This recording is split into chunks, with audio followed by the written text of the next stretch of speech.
ഞായറാഴ്ച രാവിലെ എഴുന്നേറ്റ് കൃഷ്ണൻ അമ്പലത്തിൽ പോകാൻ കരുതി. എല്ലാ ദിവസവും തീറ്റ കൊടുക്കാറുള്ളതുകൊണ്ട് മുടങ്ങാതെ വരുന്ന പ്രാവുകളാണിത്. കുഞ്ഞുനാളിൽ തൊട്ട് മുടങ്ങാതെ പോയിക്കൊണ്ടിരുന്ന ക്ഷേത്രമാണ്. കല്യാണമൊക്കെ കഴിഞ്ഞതിന് ശേഷം പിന്നെ നാട്ടിൽ വരുമ്പോൾ മാത്രം വല്ലപ്പോഴും പോകുന്നൊരിടമായി.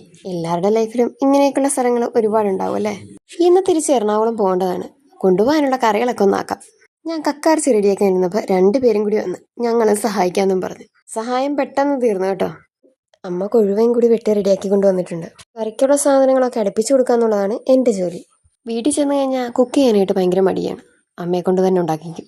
എപ്പോഴും നമ്മൾ തന്നെ ഉണ്ടാക്കി കഴിച്ചു കഴിഞ്ഞാൽ ബോറടിക്കില്ലേ? വീട്ടിലേക്ക് കൊണ്ടുപോകാനായിട്ടുള്ള ചോറും കറികളുമാണ്. കൊഴുവ പറ്റിച്ചും വറുത്തും കക്കറച്ചി തോരനും വെച്ചു. ഇത്തവണ വീട്ടിലുണ്ടായ പുളിയാണേ ഒരുപാട് നിരത്തി വീണ് പോകുന്നുണ്ട്.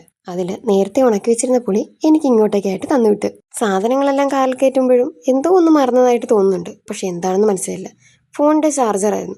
ഞങ്ങൾ കുറേ അങ്ങോട്ട് ചെന്ന് കഴിഞ്ഞപ്പോഴാണ് അച്ഛനെ വിളിച്ച് അത് തിരിച്ചു കൊണ്ട് തന്നത്. തിരിച്ചു വന്നപ്പോൾ അവർ കളിക്കാറുണ്ടായിരുന്ന പണ്ടത്തെ വീഡിയോ എടുത്തുകൊണ്ടാണ് വന്നത്. പിന്നെ അത് റെഡിയാക്കുന്ന തിരക്കിലായിരുന്നു.